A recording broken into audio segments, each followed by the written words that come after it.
Yukari Yakumo, also known as the Yokai Sage or the Gap Yokai, is in my opinion the most influential touhou character. But before I say why that is, let me give you some character background information. She is a very yokai-like yokai that sleeps all day and lives for the enjoyment of life. Even though she is a yokai, it is unheard of for her to attack humans, which is quite the contrast to her yokai-like nature. She is quite talkative and is willing to teach others about herself or about Kensokyo. However, most of her stories tend to be impossible to prove, or of the enigmatic nature.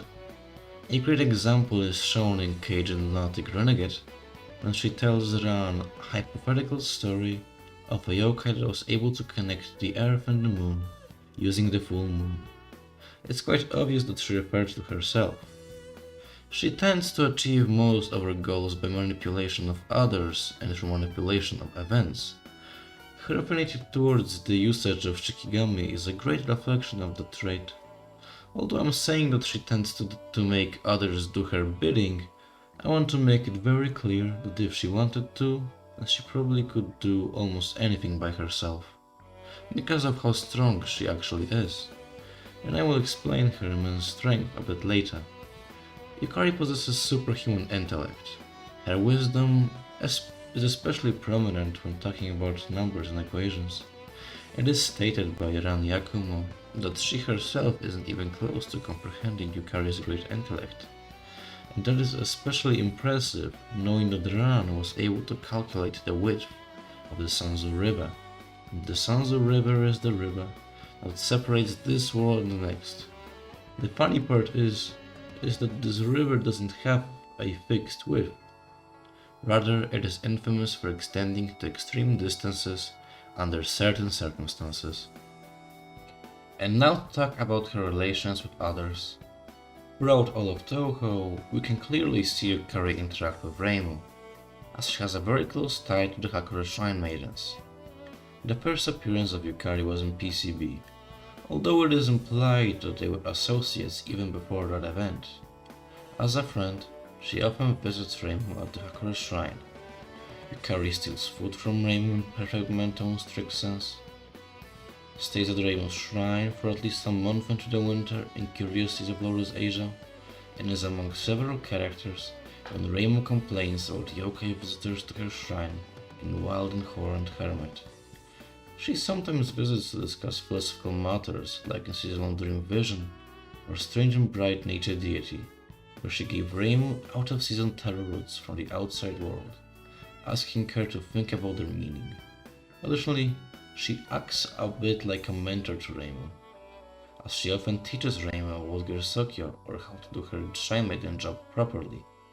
We also know that she's actually looking after Reimu. For example, she sneaks in donations into her donation box as shown in Strange and Bright Deity. It's actually uncommon for Yukari to have friends, so her being homies with Suika might seem a bit bizarre. Yukari was Suika's friend even before the Oni went underground. It's uncommon how or when they became friends. Additionally, it's possible for Suika to be one of the yokai that were a part of the Lunar War, orchestrated by Yukari. Similarly to Suika, it's unknown how long Yukari and Kasen knew each other. Since both are the yokai sages, and since the yokai sages proposed the Hakura barrier, it's likely that they knew each other since then. Also, one very interesting thing about Kasen's and Yukari's relationship is that in Touhou 15.5, Kasen's dream self called Yukari a coward, who gets others to do her work for her because she's too scared to do it herself. And as dream selves are unrestrained exaggerations of the real thing, it's uncertain how much of this reflects Kasen's actual view of Yukari. We can speculate that those feelings are somewhat what Kasen actually thinks of her.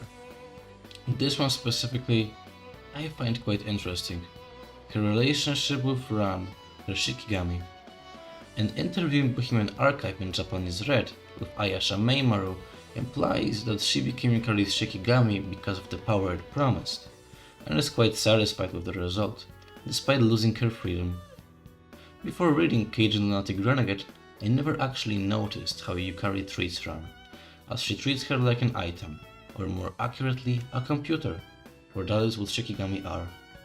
Although Ran is far more advanced than any computer, when Yukari tries to have some philosophical banter with her, she most of the time responds with an answer involving numbers and calculation. Yukari loves Ran very much, but in terms of how one would love a favorite tool. It's known that Ran often forgets that she's a Shikigami and often takes matters into her own hands without Yukari's orders. When that happens, Yukari tends to physically discipline her. She says that discipline is a way to show her affection. Yuko and Yukari were friends even before Yuko became a ghost, meaning they were friends over 1,000 years ago. They continued to be friends even after Yuko's death. Yuko seems to be the only one that truly understands Yukari, and Yukari knows this very well, often just assuming that Yuko understands what she's thinking and or saying. Also, I want to talk about just one more thing before I say what great things she did for Gensokyo, and that is how incredibly strong she actually is. Before the events of Silent Sinner and Blue, I was certain that Yukari was the strongest character in Touhou, and it was quite obvious. The events of Silent Sinner and Blue changed my perspective, in that we knew that she's no longer the strongest. Since Toyohime managed to make Yukari forfeit, it's pretty clear that she's far stronger than Yukari. And after that, Zun made it clear that Hekatia is the actual strongest character in Touhou. What with all these powerhouses, I still want to make it very clear that she's one of Touhou's greatest. Allow me to explain why. First things first, her ability. Her ability allows her to manipulate the boundaries. This ability has been described as logically be able to affect essentially anything. In perfect mental and strict sense, it is described as a terrifying godlike ability with no real weakness. This ability has way too many feats to talk about, but for the sake of the argument, I will bring up just one of them. She managed to adjust the sky by manipulating the border between the daylight and the moonlight, to unite the day and the night. This was what allowed her to stop the night in Touhou 8. Even not counting her oppressive ability, Yukari is without a doubt extremely strong physically. In one of the wing quotes from his Sensoku, Mailing notes that she felt a odd resistance from Yukari's body to the point where she wondered if Yukari was wearing some kind of armor under her clothes. Also, this doesn't really mean anything, but I just found it was kinda cool. In one of Yukari's wing quotes, from a material missing power, she says, and I quote, "Shooting, cutting, stabbing, hitting, killing, it's all useless against me. I'll tell you a secret, my weakness is nothing." With all that said, it's pretty clear that she's immensely strong and most likely one of the strongest. So this section can double as Yukari's backstory or her portfolio of things she's done to Gensokyo and its people. Over 1,000 years ago, Yukari became friends with a human girl named Yuko Saigyoji. Over time, Yuko was driven to suicide because of her ability to manipulate death. After that, her body was used to seal the Saigyo Ayakashi, a yokai cherry blossom tree that drained life from humans. It was sealed by an unknown individual who hoped Yuko would never have to suffer again. The seal was created as a boundary between life and death. It's not clearly stated who sealed the Saigyo Ayakashi, but it's pretty clear that it was Yukari, since it's stated that the person who sealed it held Yuko very dear. I don't know anyone that fits that description besides Yukari.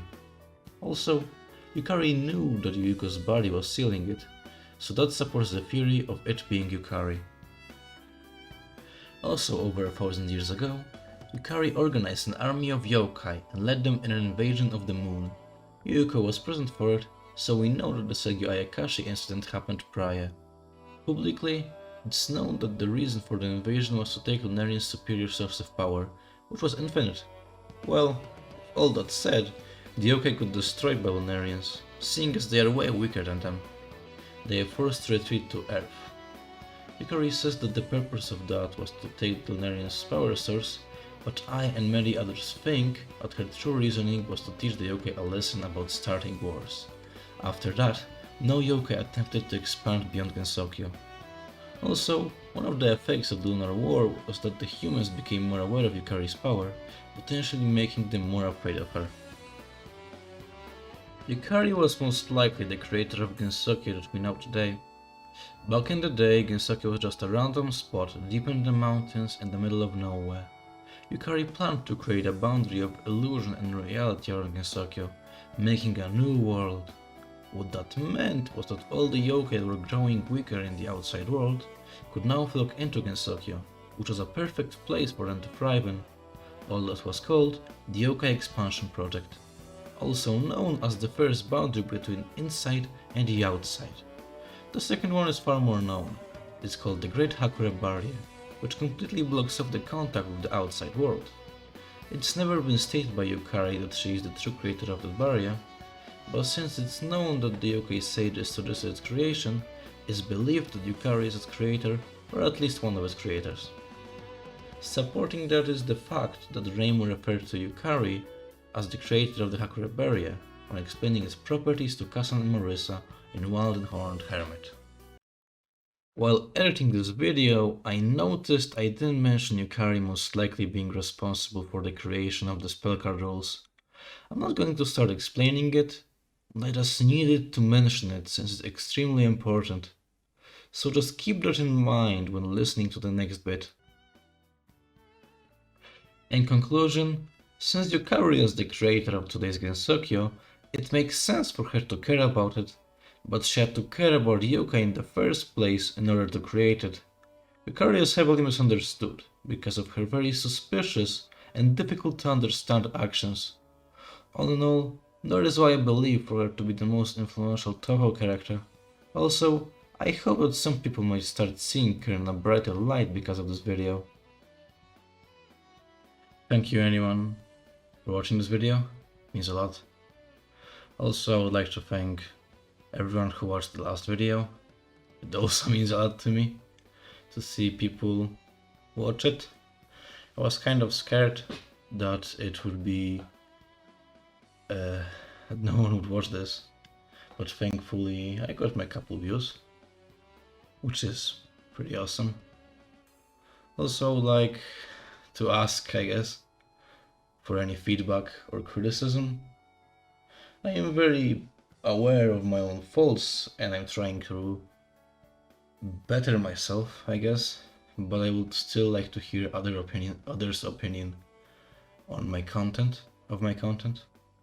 So I guess you can DM me on Twitter. I'm gonna put my Twitter handle in the video and also I'm gonna link my Twitter in the description. And while you're at it, I guess you can follow me too. Since I plan on tweeting about updates on the videos and stuff. Well, anyway, thank you very much for watching, and I hope I can see you in the next one. Bye bye!